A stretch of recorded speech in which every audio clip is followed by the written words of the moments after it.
ঠিক এইদৰে দেখা যাব চিটি বাছসমূহ কিয়নো স্তব্ধ হৈ পৰিব চিটি বাছ আৰু অন্যান্য বাহনৰ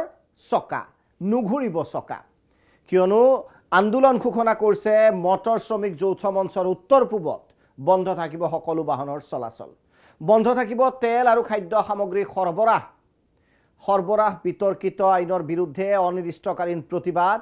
হিট এণ্ড ৰান গোচৰৰ বিধিক লৈ দেশজুৰি প্ৰতিবাদ কৰিছিল ট্ৰাক চালকে দেশৰ অন্য প্ৰান্তত ট্ৰাক চালকে প্ৰতিবাদ স্থগিত ৰাখিলেও অসম তথা উত্তৰ পূৰ্বাঞ্চলত অব্যাহত থাকিব বিক্ষোভ কাইলৈৰ পৰা উত্তৰ পূবত অনিৰ্দিষ্টকালীন আন্দোলনৰ কাৰ্যসূচী ঘোষণা কৰিছে মটৰ শ্ৰমিক যৌথ মঞ্চই এই সংবাদমেলত আন্দোলনৰ কথা ঘোষণা কৰি মঞ্চই কয় যে প্ৰথমে 3 দিনৰ বাবে আন্দোলন কৰা হ'ব যদিও পৰৱৰ্তী কালত আন্দোলনৰ সীমা বৃদ্ধি হ'ব কেবিনেট বৈঠক পাতি কোলাইন বাতিল কৰিবলৈ কেন্দ্ৰীয় গৃহমন্ত্ৰী অমিত শাহক দাবী জনাইছে যৌথ মঞ্চই আন্দোলন কৰি চৰকাৰক সমুচিত প্ৰত্যুত্তৰ দিয়া হ'ব বুলিও সকীয়াই দিছে প্ৰতিবাদকাৰীয়ে এই আন্দোলনৰ ফলত যাতায়াত ব্যাহত হোৱাৰ লগতে খাদ্য সামগ্ৰী আৰু ইন্ধনৰ নাটনিৰ সৃষ্টি হোৱাৰ আশংকাই দেখা দিছে গতিকে কথা স্পষ্ট প্ৰতিবাদকাৰীসকলৰ হিট এণ্ড ৰানৰ যি নতুনকৈ সংযোজন কৰা হৈছে ন্যায় সংহিতাত যি পানিশমেণ্টৰ কথা কোৱা হৈছে শাস্তিৰ কথা কোৱা হৈছে সেই সম্পৰ্কে চৰকাৰে পুনৰ বিবেচনা নকৰিলে এই আন্দোলন অব্যাহত থাকিব কিন্তু সদ্যহতে 2 দিনৰ বাবে চকা বন্ধ থাকিব উত্তৰ পূৰ্বাঞ্চলত আৰু এই সন্দৰ্ভত মন্তব্য দেখুৱাইছো আপোনালোকক আন্দোলন যেদিন হ'ব এদিন 24 ঘণ্টাৰ ভিতৰত এই মোদী চৰকাৰ আপোনালোকৰ প্ৰেছৰ সন্মুখত আহি হাত জোৰ কৰি ক'ব লাগিব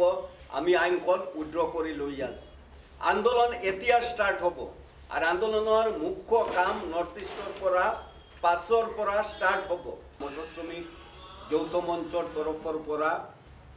আন্দোলনৰ কাৰ্যসূচী ঘোষণা কৰা হৈছে এইটোত নৰ্থ ইষ্ট পেট্ৰলিয়াম মজদুৰ ইউনিয়ন অতঃপ্ৰত জড়িত এই 2 দিন কত তেল সাপ্লাই নহ'ব LPG প্লান্ট টোটাল বন্ধ থাকিব কত এটা সিলিন্ডার রিফিল নহ'ব কত এটা সিলিন্ডার ডিস্ট্রিবিউটর নহ'ব কোনো পেট্রোল পাম্পে তেল নাপায় আনকি আপোনাৰ ৰেলতো তেল সাপ্লাই আমি নকৰিম লগতে আমাৰ বৰ্জাৰ এয়াৰপোৰ্ট যেটো ওচৰত আছে হেতুতো তেল না যায় এটো আমাৰ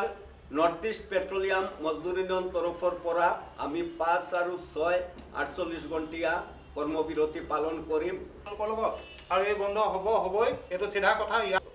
তিনচুকীয়াত মোৰ ঘৰ আজি 7 দিন ধৰি ইয়াত দৌৰি আছো কুকুৰৰ নিচিনা ইয়াত সিধা কথা আমাৰ বন্ধ দিছো বন্ধ মানিব লাগিব সেন্ট্ৰেলত কোনে কি কালৰ কথা কৈছে আমি নাজানো এইটো হল চালকৰ প্ৰবলেম আৰু যেতিয়ালৈকে বন্ধ বাতিল নহয় তেতিয়ালৈকে আন্দোলন হ'ব কথা হিমানে ইয়াত আৰু বেছি কথা কৈ একো লাভ নাই এই বন্ধ কালি ৰাতিপুৱা 4টা বজাৰ পৰা কালি ৰাতিপুৱা 5টা বজাৰ পৰা আমি কৰ্মবিৰতি কৰিছো যিমান উৰাবাতি ওলাই যি ওলাই কোনেও নচলালে সবেই চলক গাড়ী মই নচলাওঁ আৰু আমাৰ নাইট চুপাৰে নচলা এইটো কথা দৃঢ়তাৰে কওঁ আৰু সেয়া আছিল প্ৰতিবাদকাৰীৰ মন্তব্য গতিকে কথা স্পষ্ট 2 দিন নুঘূৰিব চকা